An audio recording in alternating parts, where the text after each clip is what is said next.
അസ്സലാമു അലൈക്കും. എൻ്റെ പേര് സുലൈമാൻ. ഞാൻ കോട്ടക്കലിനടുത്ത പറപ്പൂർ സ്വദേശിയാണ്. എൻ്റെ ചോദ്യം, ഇസ്ലാമിനെ ലോകത്തിൻ്റെ മുമ്പാകെ പരിചയപ്പെടുത്തുന്നത് കാരുണ്യത്തിൻ്റെ മതമായിട്ടാണ്. മനുഷ്യനോട് മാത്രമല്ല, പക്ഷി മൃഗാദികളോടും വൃക്ഷ ലതാദികളോടുമൊക്കെ ഇസ്ലാം കാരുണ്യത്തിൻ്റെ സന്ദേശം നൽകുന്നുണ്ട്. എന്നാൽ ഇസ്ലാമിൽ അറവിലൂടെ പക്ഷി മൃഗാദികളെ അറക്കുന്നതിലൂടെ അറവ് ഹലാലാക്കുന്നു എന്ന് മാത്രമല്ല, ഉളയ്യത്തിലൂടെയും ഹക്കീക്കത്ത് അറക്കുന്നതിലൂടെയും ഒക്കെ തന്നെ പുണ്യകർമ്മമായിട്ട് അറവിനെ അല്ലെ സുന്നത്തായിട്ട് വരികയാണ്. ഇസ്ലാമിന്റെ വിമർശകര് ആദ്യം പറഞ്ഞ കാരുണ്യത്തിന്റെ സന്ദേശത്തിന് ഘടകവിരുദ്ധമായിട്ടല്ലേ പിന്നീട് പറഞ്ഞ കാര്യം എന്ന് വിമർശകർ ഉന്നയിക്കുമ്പോൾ നമുക്ക് എന്ത് മറുപടി നൽകാൻ സാധിക്കും? ജന്തുക്കളെ അറക്കുവാൻ കൽപ്പിക്കുന്ന ഇസ്ലാം, പഠിപ്പിക്കുന്ന ഇസ്ലാം കാരുണ്യത്തിന്റെ ദർശനമാണോ എന്ന് വിമർശകർ ചോദിക്കുമ്പോൾ നമുക്ക് എന്ത് മറുപടി പറയാൻ കഴിയുമെന്ന്? ആ അറവിലും കാരുണ്യമുണ്ട് എന്ന് മറുപടി പറയണം എന്നാണ് ഉത്തരം. അതെന്താണ്? ഈ പ്രപഞ്ചം തന്നെ പടച്ചവന്റെ കാരുണ്യാണ്. ഭൂമി പടച്ചവന്റെ കാരുണ്യത്തിന്റെ നിദർശനമാണ്. ഭൂമിയിലെ ജീവജാലങ്ങളുടെ നിലനിൽപ്പ് പടച്ച തമ്പുരാന്റെ കാരുണ്യമാണ്. ഭൂമിയിലെ ജീവജാലങ്ങളുടെ നിലനിൽപ്പ് എന്നുള്ളത് പാരസ്പര്യത്തിൽ നിന്നാണ് എന്നുള്ളത് നമുക്കറിയാം. ഒരു എക്കോസിസ്റ്റത്തിൽ ജീവികൾക്ക് നിലനിൽക്കണമെങ്കിൽ പരസ്പരം ആശ്രയിച്ചുകൊണ്ടേ സാധ്യമാകൂ. ചെടികൾ സ്വയം ഭക്ഷണം ഉൽപ്പാദിപ്പിക്കുന്നു. അതിന് വളം കിട്ടണം. വളം കിട്ടണമെങ്കിൽ മണ്ണിൽ ഡീകമ്പോസേഴ്സ് എന്ന് പറയുന്ന, വിഘാടകർ എന്ന് പറയുന്ന വസ്തുക്കൾ വർക്ക് ചെയ്യണം. ഈ വിഘാടകർ വർക്ക് ചെയ്യണമെങ്കിൽ മണ്ണിൽ ശവശരീരങ്ങൾ ഉണ്ടാകണം, എന്തിൻ്റെ എല്ലാമെങ്കിലും.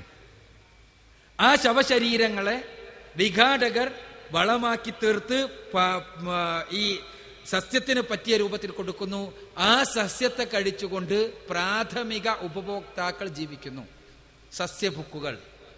ആ സസ്യഭുക്കുകളെ ഭക്ഷിച്ചുകൊണ്ട് മാംസഭുക്കുകൾ ജീവിക്കുന്നു. ആ മാംസഭുക്കുകളും സസ്യഭുക്കുകളും എല്ലാം ചത്തൊടുങ്ങി മണ്ണിലേക്ക് പോകുന്നു. അത് ഡീകമ്പോസേഴ്സ് ഉപയോഗപ്പെടുത്തി സസ്യങ്ങൾക്ക് ആഹാരമാക്കി തീർക്കുന്നു. ഇത് ഭൂമിയുടെ ജീവജാലങ്ങളുടെ നിലനിൽപ്പുമായി ബന്ധപ്പെട്ടതാണ്.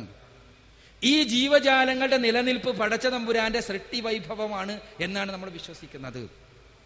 അങ്ങനെയുള്ള സൃഷ്ടി വൈഭവത്തിന്റെ സ്വാഭാവികമായ ഉപോൽപ്പന്നമാണ് കൊല്ലുകയും തിന്നുകയും ചെയ്യുക എന്നത്. സസ്യങ്ങൾക്ക് ജീവനുണ്ട് എന്ന് പഠിക്കുന്നവരാണ് നമ്മൾ ഇന്ന് ശാസ്ത്രീയമായി. ജീവൻ മാത്രമല്ല, വികാരങ്ങൾ പോലും ഉണ്ട് എന്നാണ് പുതിയ പഠനങ്ങൾ. അപ്പോൾ സസ്യങ്ങളെപ്പോലും നോവിക്കാതെ ജീവിക്കണം എന്ന് വിചാരിച്ചാൽ ആ ജീവിതം അവസാനിക്കും എന്നുള്ളതാണ് സത്യം. കാരുണ്യം തന്നെയാണ് എല്ലാ കാര്യങ്ങളിലും എന്നുള്ളതാണ് യാഥാർത്ഥ്യം. എന്നാൽ കാരുണ്യത്തിന് ഒന്നിനെയും ഹിംസിക്കാൻ പാടില്ല എന്ന് പറഞ്ഞാൽ അത് കാരുണ്യമായിക്കൊള്ളണമെന്നില്ല. ഒരു ഡോക്ടർ രോഗിയോട് കാരുണ്യം കാണിക്കുമ്പോൾ രോഗാണുക്കളെ ഹിംസിച്ചേ തീരൂ. അതേപോലെ തന്നെ ജന്തുജീവജാലങ്ങൾക്ക് നിലനിൽപ്പ് വേണമെങ്കിൽ ഇപ്പൊ സിംഹം തന്നെ ഒരു വർഗം പടച്ചോൻ സൃഷ്ടിച്ചത് തന്നെയാണ്. ഈ സിംഹം തന്നെ വർഗത്തിന് നിലനിൽക്കണമെങ്കിൽ മാനുകളെ കൊന്നു തിന്നേ പറ്റൂ.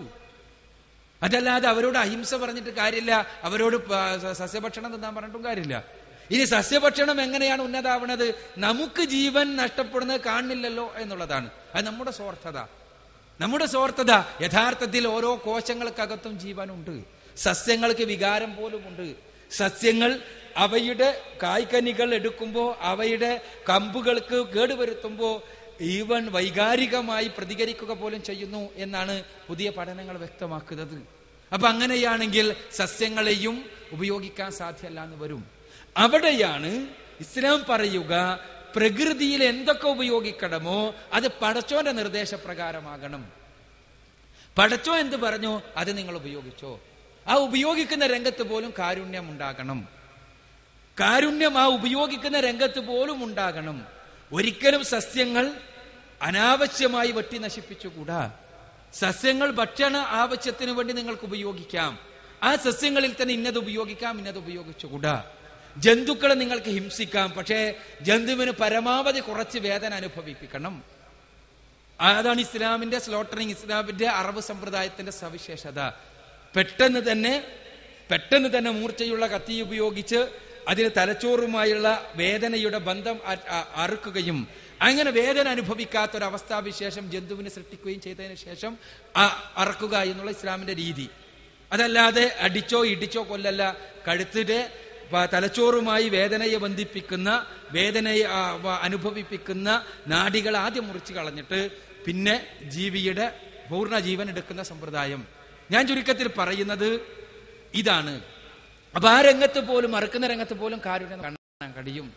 എന്നാൽ ജീവികളെ ഒന്നും ഉപയോഗിക്കേണ്ട എന്ന് നമ്മൾ തീരുമാനിച്ചു കഴിഞ്ഞാൽ അവിടെ അത് പ്രകൃതി വിരുദ്ധമാകും. മനുഷ്യനെ സംബന്ധിച്ചിടത്തോളം മനുഷ്യന്റെ ശരീരം രണ്ടിനെയും ഒരേപോലെ ദഹിപ്പിക്കുവാൻ പറ്റുന്ന രൂപത്തിലുള്ളതാണ്. സസ്യ ഭക്ഷണങ്ങളായിരുന്നാലും ജന്തു ഭക്ഷണങ്ങളായിരുന്നാലും അഥവാ മാംസമായിരുന്നാലും സസ്യാഹാരങ്ങളായിരുന്നാലും രണ്ടും ദഹിപ്പിക്കാൻ പറ്റുന്നതാണ് മനുഷ്യന്റെ ദഹനേന്ദ്രിയ വ്യവസ്ഥ. മനുഷ്യന്റെ പല്ലുകൾ നോക്കിയാൽ നിങ്ങൾക്ക് കാണാൻ കഴിയും. രണ്ടിനെയും അഥവാ സസ്യബുക്കുകളെയും സസ്യങ്ങളെയും ജന്തുക്കളെയും മാംസത്തെയും ഉഭയ ബുക്കുകൾ എന്ന് വേണമെങ്കിൽ പറയാം, ഇങ്ങനെ രണ്ടിനെയും കഴിക്കാൻ പറ്റുന്ന രൂപത്തിലാണ് പല്ലുകളുടെ ഘടന പോലും. ജീവികളുടെ സസ്യബുക്കുകളുടെ പല്ലുകളും മനുഷ്യനുണ്ട്, കൊമ്പല്ലുകളും ഉണ്ട്, ഉളിപ്പല്ലുകളുമുണ്ട്. ഒന്ന് സസ്യബുക്കുകളുടേതാണ്, ഒന്ന് മാംസബുക്കുകളുടേതാണ്. ഇത് രണ്ടും മനുഷ്യന്റെ പല്ലുകൾ മുതൽ ദഹനേന്ദ്രിയ വ്യവസ്ഥയിൽ വരെ നമുക്ക് കാണാൻ കഴിയും. അപ്പൊ പ്രകൃതിപരമാണ് മാംസഭക്ഷണം. ആ പ്രകൃതിപരമായ മാംസഭക്ഷണം ഉപയോഗിക്കാം. ആ ഉപയോഗിക്കുന്ന രംഗത്ത് ജീവികളോട് കാരുണ്യം കാണിക്കണം എന്നാണ് ഇസ്ലാം പഠിപ്പിക്കുന്നത്. എത്രത്തോളം എന്ന് വെച്ചാൽ ഒരു ജീവിയുടെ അറക്കുന്നത് മൂർച്ചയില്ലാത്ത കത്തി കൊണ്ടാകരുത്. ഒരൊറ്റ അറുക്കുമ്പോൾ തന്നെ ഒരൊറ്റതിൽ തന്നെ അതിന് കഴുത്ത് അറ്റിരിക്കണം എന്ന് തുടങ്ങിയ നിയമങ്ങൾ നമുക്ക് കാണാൻ കഴിയും. എന്നാൽ ഈ മാംസഭക്ഷണം തന്നെ വേണ്ട എന്ന് വെക്കുകയാണെങ്കിൽ ലോകത്ത് മനുഷ്യർക്ക് ജീവിക്കാൻ സാധ്യമല്ല എന്നുള്ളൊരവസ്ഥാവിശേഷമാണ് ഉണ്ടാവുക. മനുഷ്യ ശരീരത്തിന് ആവശ്യമായ പ്രോട്ടീനുകളും മറ്റുമെല്ലാം ഈ ജന്തുക്കളിൽ നിന്ന് ലഭിക്കുന്നതാണ്. മാത്രമല്ല, നിങ്ങൾ പരിശോധിച്ച് നോക്കിയാൽ കാണാൻ കഴിയും, ജന്തുക്കൾ, പ്രത്യേകിച്ച് അറുത്ത് തിന്നുന്ന ജന്തുക്കൾ, അവയുടെ പോപ്പുലേഷൻ വർദ്ധിച്ചുകൊണ്ടിരിക്കുക എന്നല്ലാതെ ഇത്തരം അറക്കുന്നത് വഴി അവ നശിക്കുന്നത് നമ്മൾ കാണുന്നില്ല. പുതിയ പുതിയ മാർഗങ്ങളിലൂടെ അവയുടെ പോപ്പുലേഷൻ വർദ്ധിച്ചുകൊണ്ടേ ഇരിക്കുന്നതാണ് പ്രകൃതിപരമായിട്ട് തന്നെ നമുക്ക് കാണാൻ കഴിയുന്നത്. എന്നാൽ ഇത് വേണ്ട എന്ന് വെച്ചാൽ ഇവിടെ മനുഷ്യന് ആവശ്യമായ പ്രോട്ടീനുകൾ കിട്ടാത്ത അവസ്ഥാവിശേഷമാണ് ഉണ്ടാവുക. അതോടൊപ്പം തന്നെ ബലികർമ്മത്തിൽ എന്ന് പറഞ്ഞാൽ ബലിമാംസം പാവപ്പെട്ട ആളുകൾക്കാണ് വിതരണം ചെയ്യപ്പെടുന്നത്. നമ്മളത് കാര്യം മനസ്സിലാക്കേണ്ടതുണ്ട്. പലപ്പോഴും നമുക്ക് കാണാൻ കഴിയുക, പാവപ്പെട്ട, ഒരിക്കലും മാംസഭക്ഷണം കഴിക്കുവാൻ, സ്വന്തമായി പണം കൊടുത്ത് കഴിക്കുവാൻ സാധ്യമല്ലാത്ത ആളുകൾ അവർ 2, 3, 4 ദിവസങ്ങൾ ബലിപെരുന്നാളിനോടനുബന്ധിച്ച് ലഭിക്കുന്ന മാംസമാണ് 2, 3, 4 ദിവസങ്ങൾ വെച്ച് കഴിക്കുന്നത് എന്ന് നമുക്ക് കാണാൻ കഴിയും. അത് അവർക്കുകൂടി മാംസഭക്ഷണം കഴിക്കുവാനുള്ള ഒരവസരം ഒരുക്കുന്ന ഇസ്ലാമിന്റെ ഈ രംഗത്തെ നമുക്കൊരിക്കലും കാരുണ്യരഹിതം എന്ന് പറയാൻ സാധ്യമല്ല. അതോടൊപ്പം തന്നെ ഈ ബലി എന്നുള്ളത് ഒരു വലിയ ത്യാഗത്തിന്റെ ഓർമ്മ പെരുന്നാളാണ് ബലിപെരുന്നാൾ എന്ന് നമുക്കറിയാം. ആ ത്യാഗം നമ്മൾ അനുസ്മരിക്കുകയാണ്. നമുക്കിഷ്ടപ്പെട്ട ഒരു ഉരുവിനെ ബലിയറുത്തുകൊണ്ട് എന്നുള്ളതാണ്. പക്ഷെ ആ മാംസം ഒരിക്കലും വേസ്റ്റായി പോവല്ല. പാവപ്പെട്ട ആളുകൾക്ക്, ജനങ്ങൾക്ക് കഴിക്കാൻ ലഭിക്കുകയാണ് ചെയ്യുന്നത്. അവിടെയൊന്നും കാരുണ്യസ്പർശമില്ലാത്തതില്ല. കാരുണ്യം ഇല്ല എന്ന് പറയുകയാണെങ്കിൽ ഈ ഭൂമിയിൽ എക്കോസിസ്റ്റത്തിൽ തന്നെ കാരുണ്യം ഇല്ല എന്ന് പറയേണ്ടി വരും. അത് സ്വാഭാവികമാണ്.